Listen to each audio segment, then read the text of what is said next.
vui nào. Nơi này không cần cày nữa.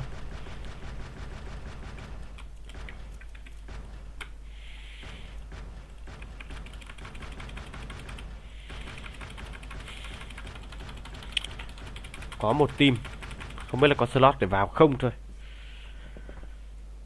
Ôi, vào ở đâu? Vẫn thấy bạn ơi à? Ok. Thế đợi tôi tí, tôi đổi nick cái nhà anh em nhỉ? Đổi nick cái về tôi đi cày danh tí. Bật nhạc.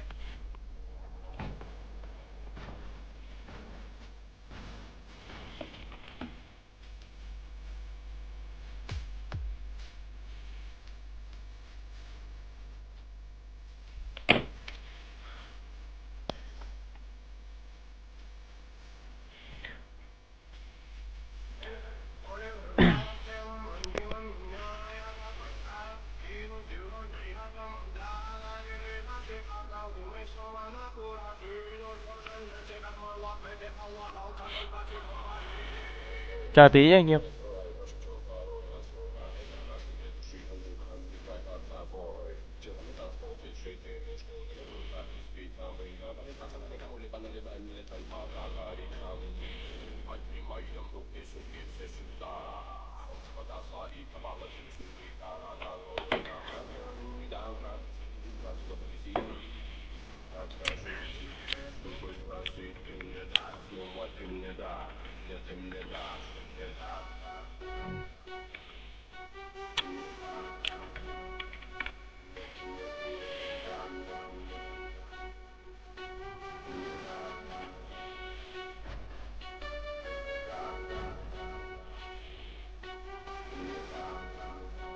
Giật thế nhỉ?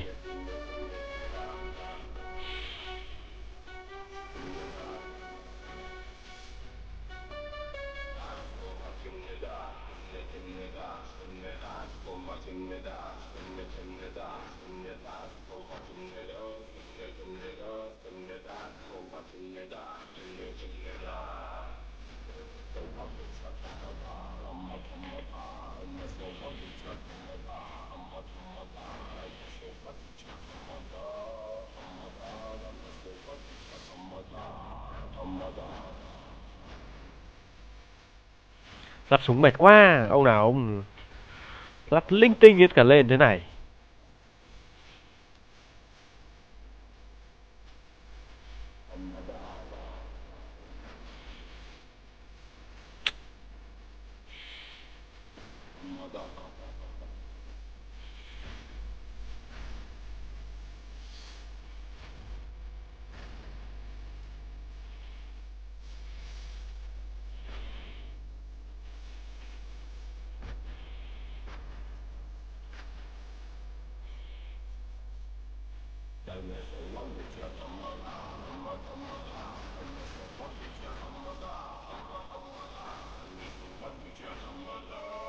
Thế, có sơ lung rồi à?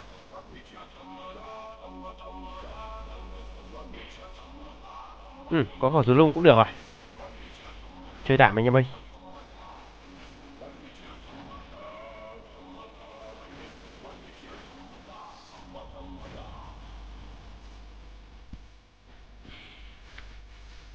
Trái Nguyễn Việt nhá. Mừng tuổi ông bạn à. Để tôi check xem nào. Đấy, 100k. Ok, thank you, cảm ơn Phong nhiều. Bây giờ mới nhận được. Vừa có thông báo. Cảm ơn Phong nhiều nhá. Thank you.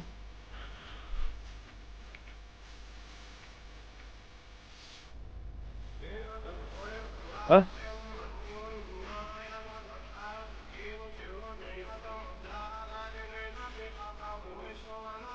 chờ tôi tí.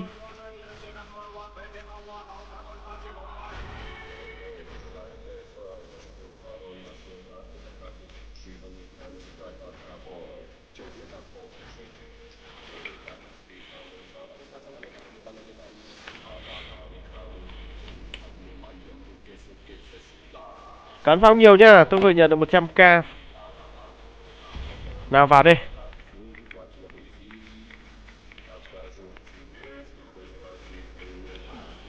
Vẫn 147 này không tuột được điểm rồi, mấy hôm nữa là ấy rồi. Hết hết cái gì nhỉ? Hết mùa danh rồi, lo gì nữa?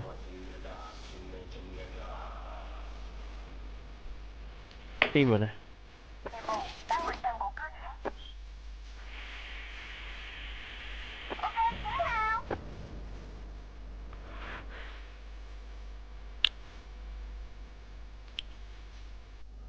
Rất nhạt.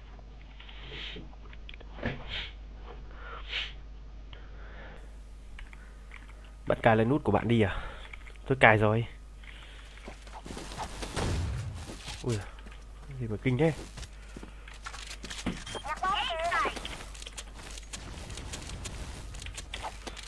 Tôi không bắn được slung mấy đâu.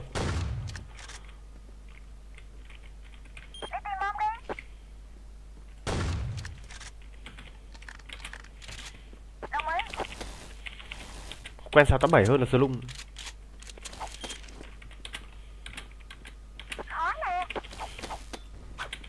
Chết hết rồi, hỏng rồi.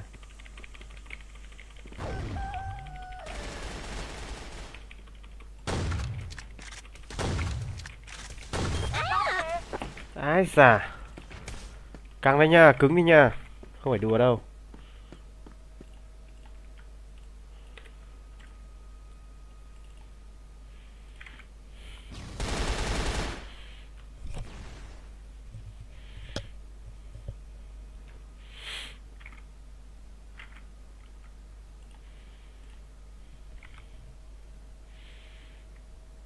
Khó thế.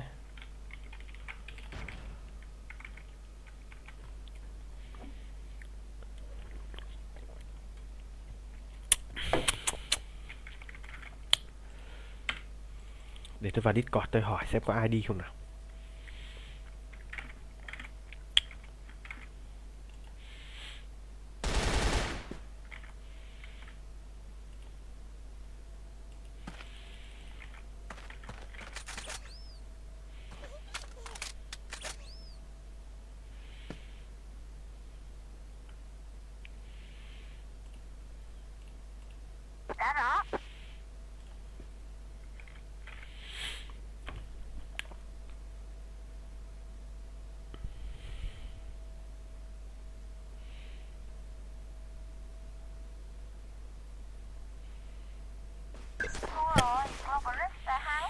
Mất thời gian quá.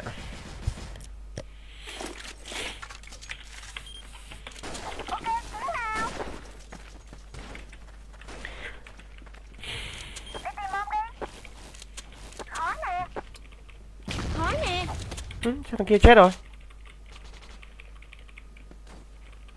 Có đây. Đấy. Đằng sau ạ.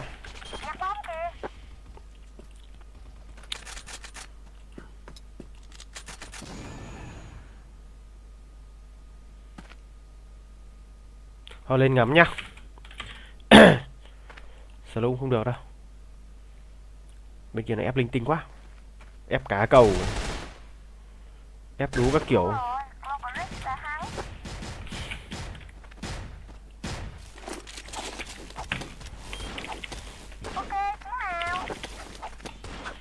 Bị team bị nó chửi đấy kìa.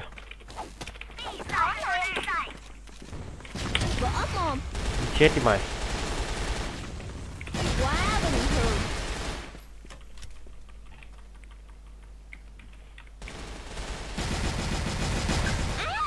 Ôi giời ơi, cửa nước. Trừ 47.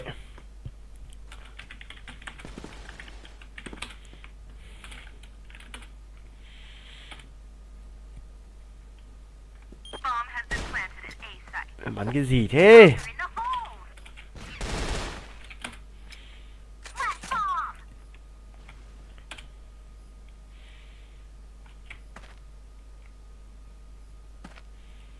Cẩn thận ngách. Cẩn thận ngách này.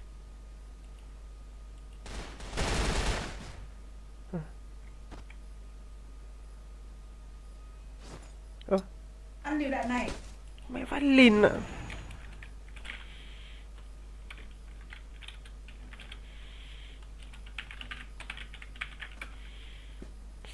Ôi nó ngáo thế hả rồi.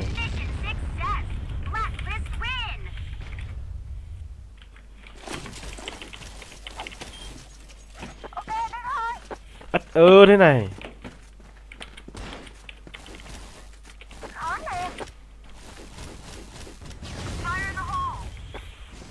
Yểm trợ tôi. Thôi, rơi rồi.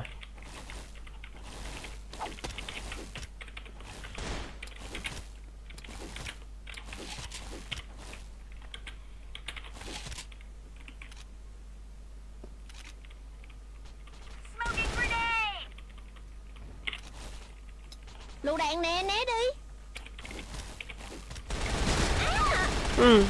Ra chết oan. Đùa. Vô lý thật.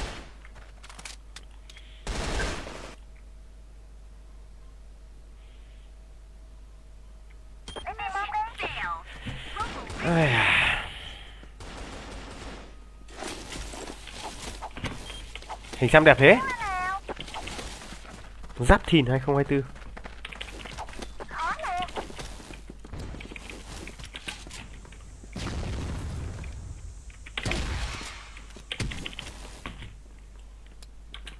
Thói nè.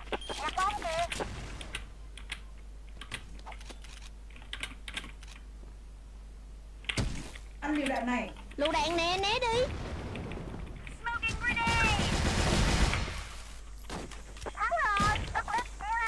Mù nè.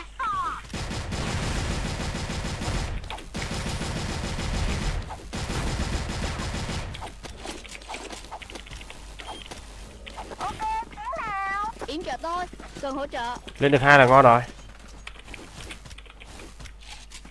Ăn lựu đạn này. Né đi. Mù nè.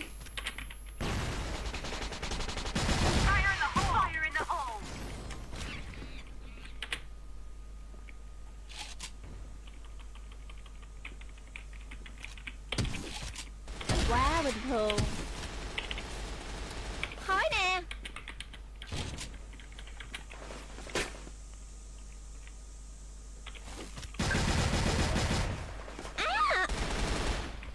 Trời ơi.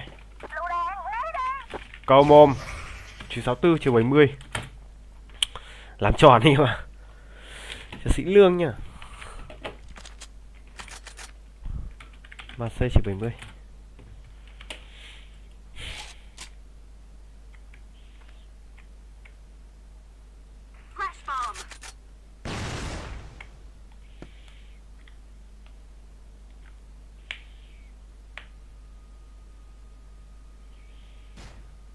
Cầu toàn.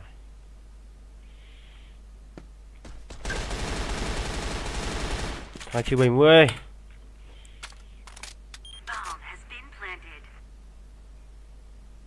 Bom B sao ấy? Bom B.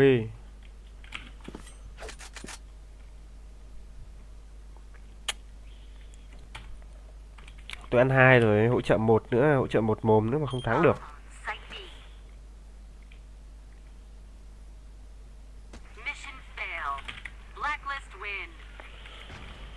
Quá buồn đi.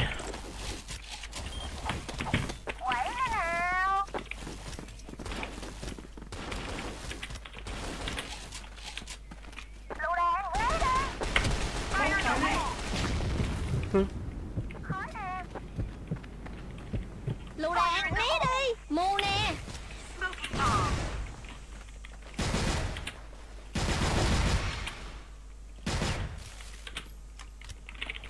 Không ép nữa nhá. Tôi thủ nhá. Chứ không team chết là mình thua đấy. Nước lên này. Này canh nước chán thật đấy.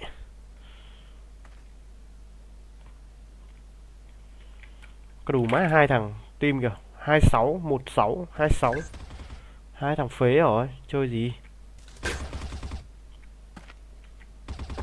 À được.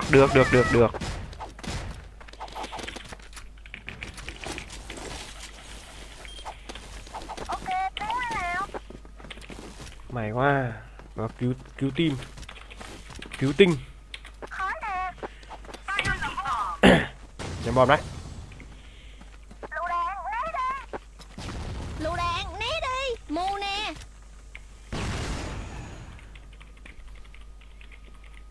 Nó đấy, có đấy.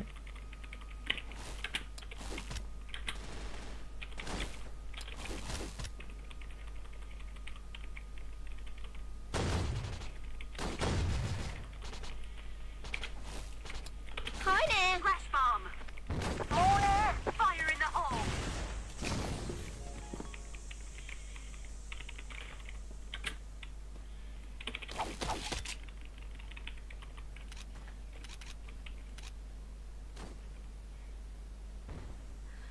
Qua đây. Còn nữa. Thấy bom nè.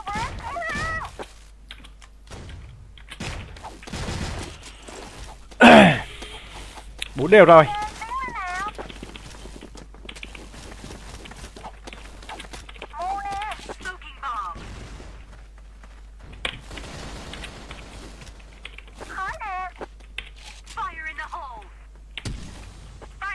Lựu đạn, né đi. Mù nè. Gõ mồm. Dính đầu luôn.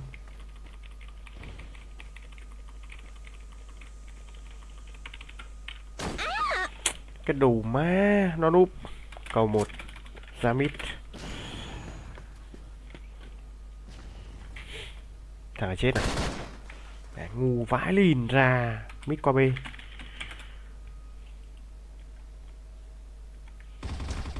Còn hay lắm.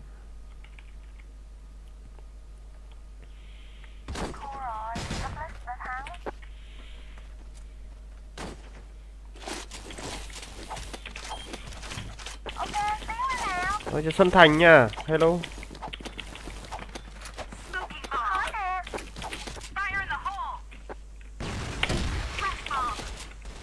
Chung kết rồi. Quả này chắc phải chung kết thật rồi. Lựu đạn, né đi. Ăn lựu đạn này.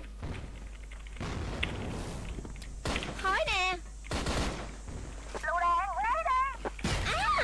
Nước 1C. Công nghệ va trừ 92.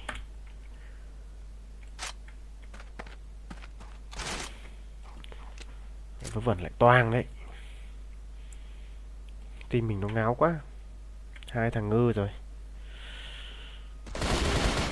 Được. Được.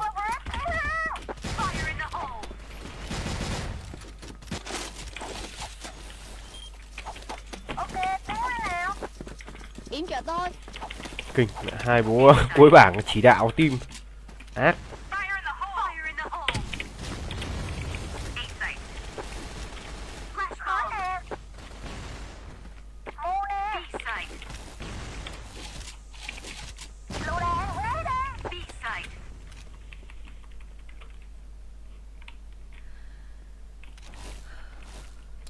Thoi nè. Khói lắm, bây giờ không nhìn được khói nữa là sao nhở? Nhìn khói nó cứ thế nào ấy. Khó nhìn quá. Ơi. Ăn lựu đạn này.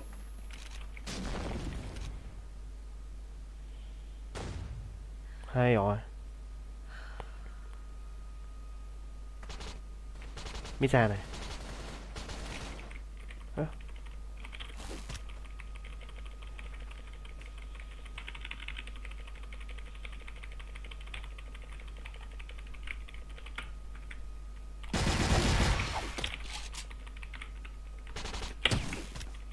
Quá bình thường. Sao đây? Bom ở đây nè. Đồng ý. Lựu đạn, né đi. Ăn bom bay đi. Tạm được. Mù nè. May tôi tỉnh đoàn vào đấy. Đi vào ngách luôn.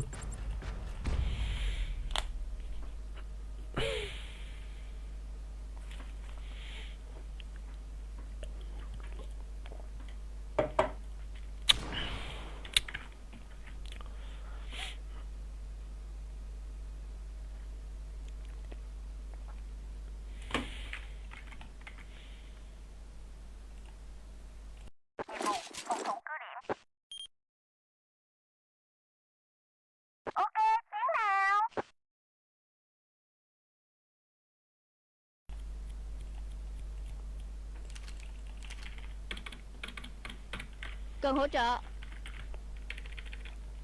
Keep going and stay strong, team.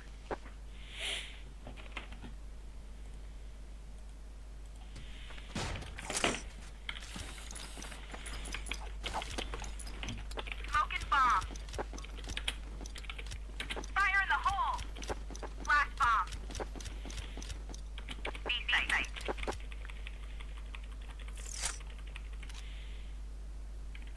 A site.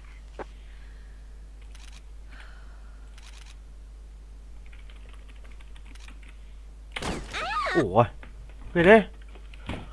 Mid một. Fire in the hole.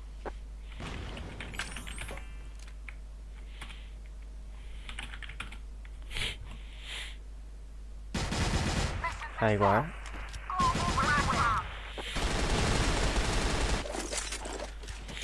Giờ tôi chán, không thích bắn zombie nữa. Bạn à, chỉ thích bắn 88 thôi. C4 nó vẫn hay. C4 nó vẫn hay hơn bạn ơi. Blast bomb. Hoặc là đi bắn danh. Fire in the hole. 088 thì danh.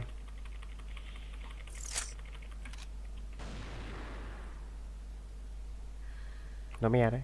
Nó me tháp. À, nó me cao à đấy.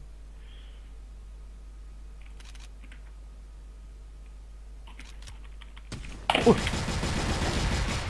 Đủ, giật cả mình. Đúng lúc thế nhỏ. Mình lên nó cũng lên.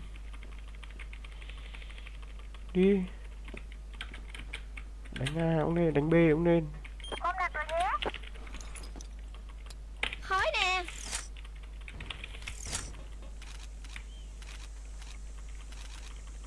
Bom B nè.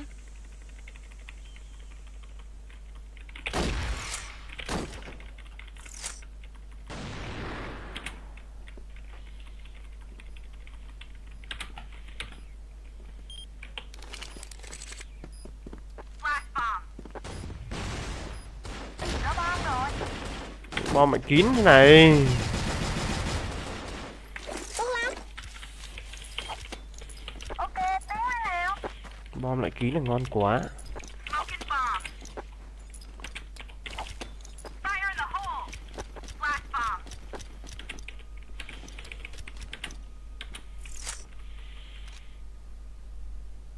Fire in the hole.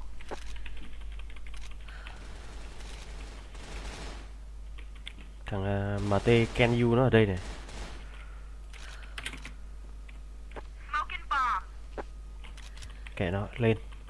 Blast Chết thì bomb. thôi. 2A luôn, 2 cao ngách 2. Cao ngách 1, cuối A1. Má đen. Đen ghi.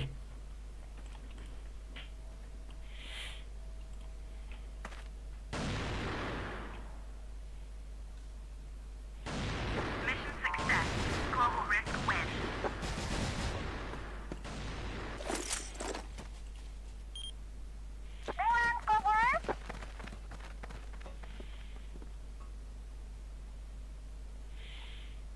Fire in the hole.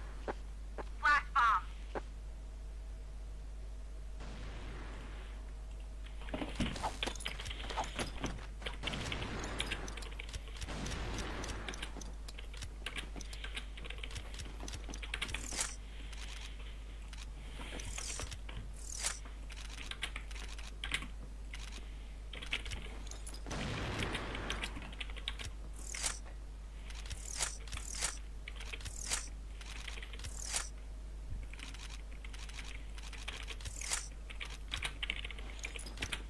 A site. Đâu vậy?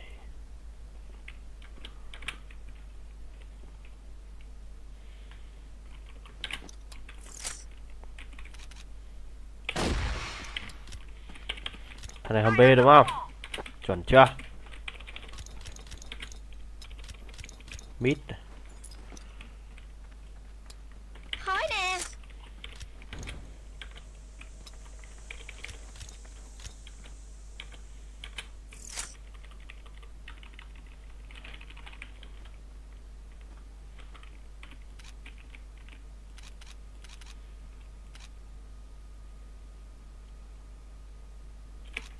Đấy, đây này. Đi B rồi.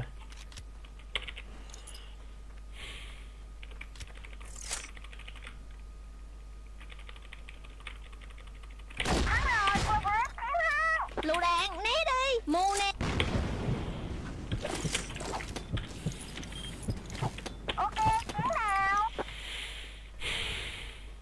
Smoking bomb. Yểm trợ tôi.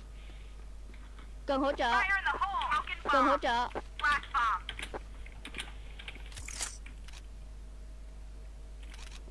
A site.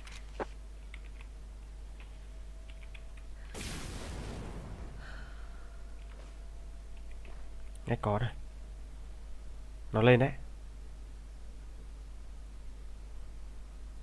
Fire in the hole.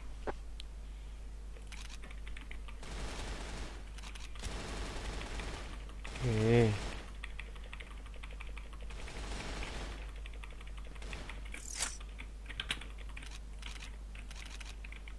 Flash bomb.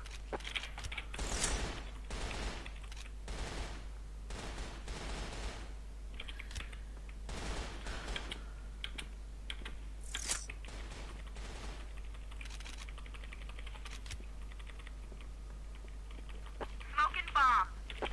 B site.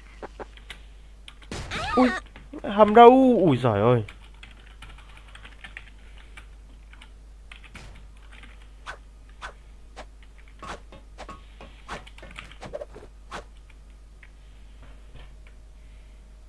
Núp kinh thật, giật cả mình. À có K98 giờ bao nhiêu anh Huy không? Cái này anh không biết đâu. Tạt phết đấy. Chắc 1,5 triệu 2 triệu đấy. Tầm đấy. Chơi 2 người em à, chơi 5 người anh ơi. Danh gì đây anh? Danh này danh gì nhỉ? Glory em ơi. 150 điểm. Đang đi một mình mà.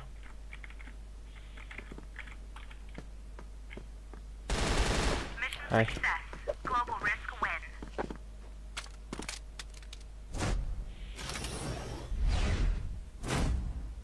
Năm không à?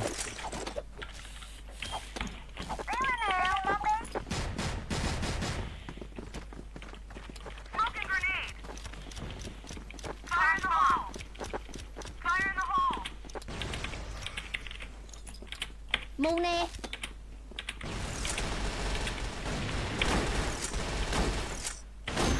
Yes. Bắn trượt. Khói nè. Lựu đạn nè, né đi.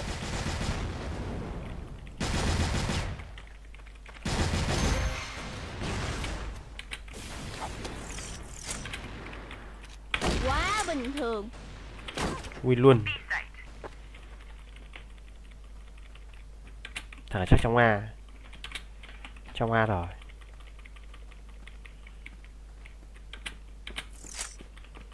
Smoking grenade.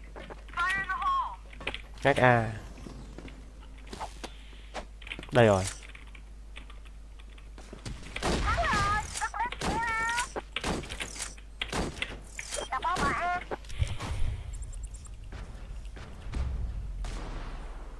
Mùa sau lên top 100 thôi anh, chắc là vậy. Bao nhiêu ngày nữa là hết nhỉ? 16 hay là 26 ấy nhỉ? Hình như là vậy. Nghe thông tin phong phanh là như vậy.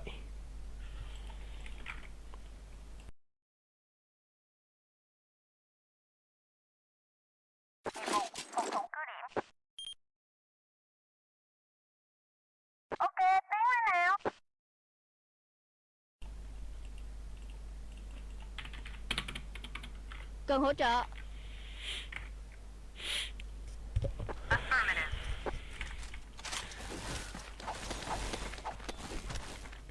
Lại map này mệt nhở.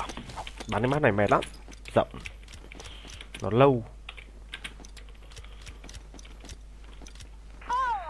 You know, we have a lot of people. You know, a lot of people have turned on the band over the years. Have they? Yeah, Why? They yeah. feel you sold out or something? Yeah, I guess so. You know what I mean? Why? Because Perry did a reality Yeah, show. whatever. Yeah, you know what I mean. But like Perry and I both, like, TV's TV. You Right. know what I mean? It's like, okay, we're just having fun. We're fucking around. But you know, neither one of us had brought Jane's Addiction into our TV worlds or brought the TV worlds into Jane's. But I know what you mean. Perry was always a mystery to me. I remember when I Yeah. shot that video with you guys. Yeah. And Perry was locked up in his trailer with his wife, and the rumor was he was in there doing drugs all day and all this shit. And I was just like, wow, there's something really mysterious with Perry.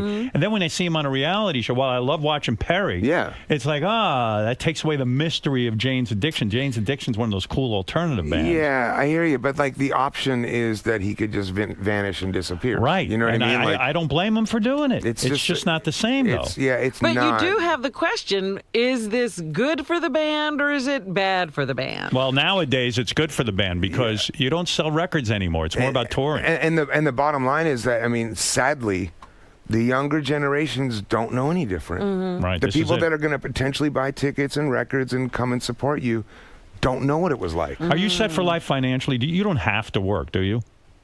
I'm okay. I'm at a level where I don't need more, but I don't want less. And the reason you're set financially, in my opinion, is not only from touring with Jane's Addiction, but also because you were around at a time in the 80s when you could sell records and make money selling records. Yeah.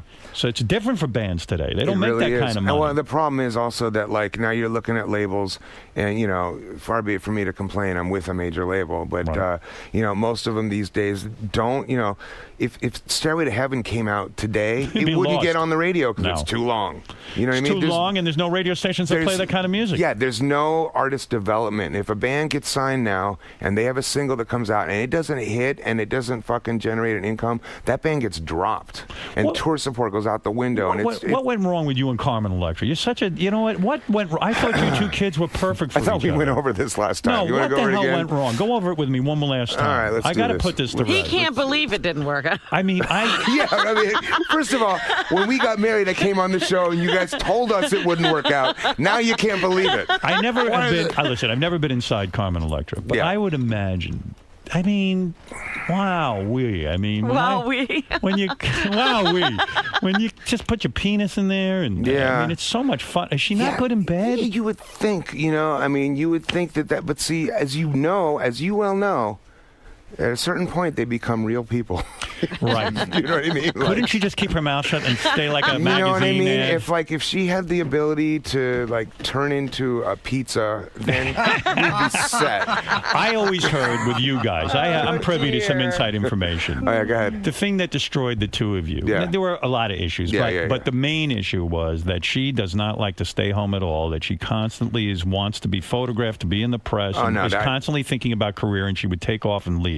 And that drove you crazy. Is that true or false? Actually, I was on tour for the majority of our last couple of years.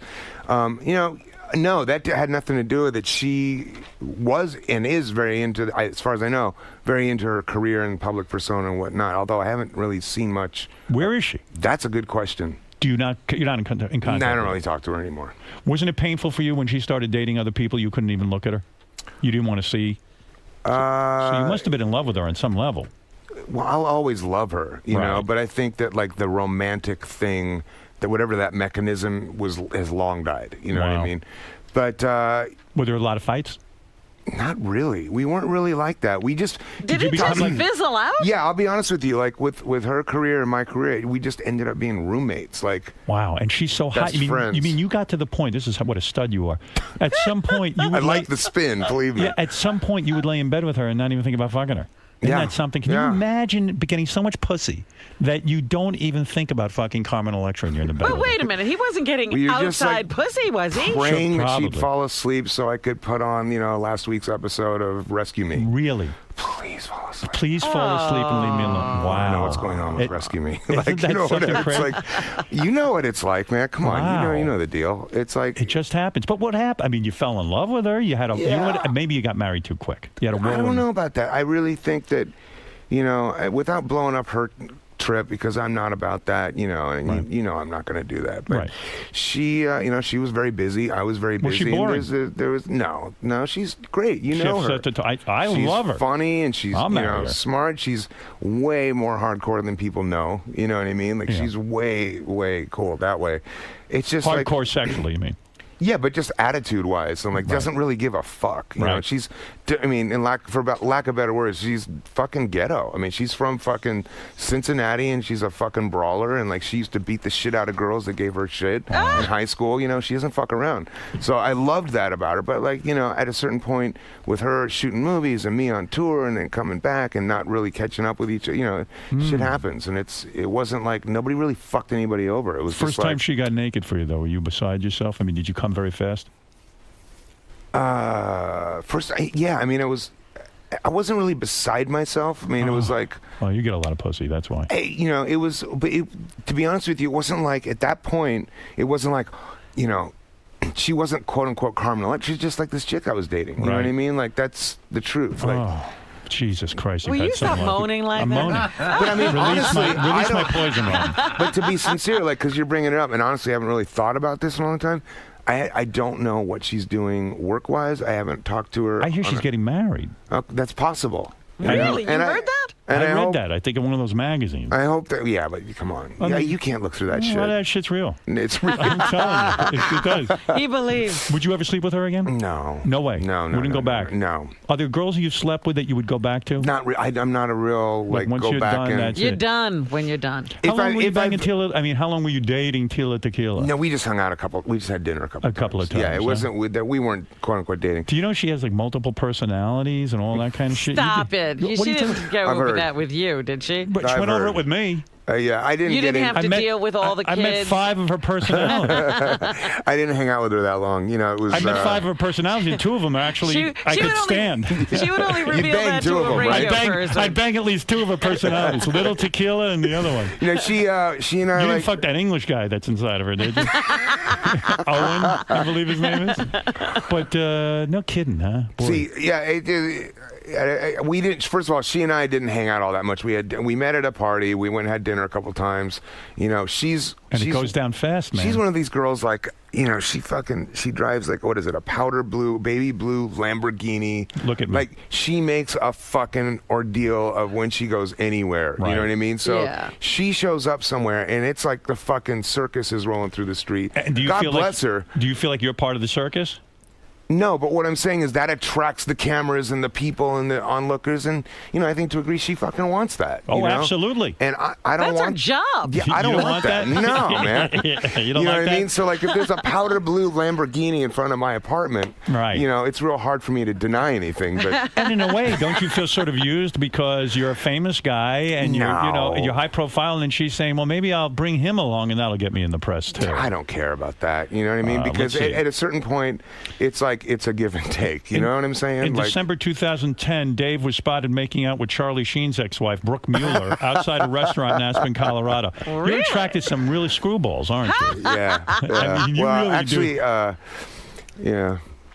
Yeah, I've been. That's a screwball. I watch like your show. I like screwballs. I watched the Paris Hilton reality show. Brooke Mueller's on there. She's a train wreck. The only reason I was hanging out with Brooke was to get to Paris. Is that true? No, but I've known. You ever fuck Paris? No, but I've known Brooke for like close to 12 years. And how is it when you know someone for 12 years and then all of a sudden you start banging them? I never banged Brooke. You never did? Never. Why'd you make out with her?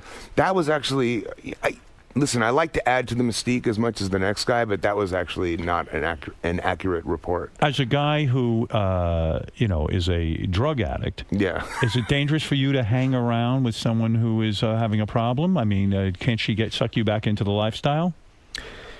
No, at the time we were playing. Jane's Addiction was playing in Aspen, and I don't know why she was there, but she was coming to the show. We were just hanging out. She's actually, you know, why bother making out with her? When first of all, that was inaccurate, and you know, if something came out and it was true, you know, I'd fucking tell you about it. Of course you would. All right, but she was trying to keep herself together, and she was hanging out with people that were positive influence for her, and you know, and I happen to be one of those people. I've known her for a long time. And when she's got her shit together, she's a pretty cool chick. You know what I mean? When you're banging these porn stars. And to be fair, yes, I'm as fucking batshit crazy when I'm on drugs as any of these girls are. But you don't need to be around that. All due respect. The difference is I don't go out of my house and like hang out in front of cameras. I know better. You know, I'm like, let me keep this shit inside. What about the report she blew you under a coffee table? God, I wish that was true. That would just be such a great. I made up that report. That'd be a great soundbite. You plan to keep your tattoo of the Carmen Electra tattoo tattoo. Yeah, because yeah. why? Why keep that? I'm not a cover-up guy. You know, a lot of guys cover up tattoos, but you know, if I covered up a Carmen Electra tattoo, Does it say Carmen? Is that it? No, there's a CE. Yeah. And it's like, you know, maybe I'll cover it one day, but the reality is, like, covering up a tattoo doesn't make that shit go away. Like, it didn't happen. But like, the girls you're with now probably look up and see CE and go, what the fuck? You know what, dude? That's on them because That's their problem. The fact of the matter is, my past is my past, and that ain't going away. Will you ever marry again? No. No way. No. This was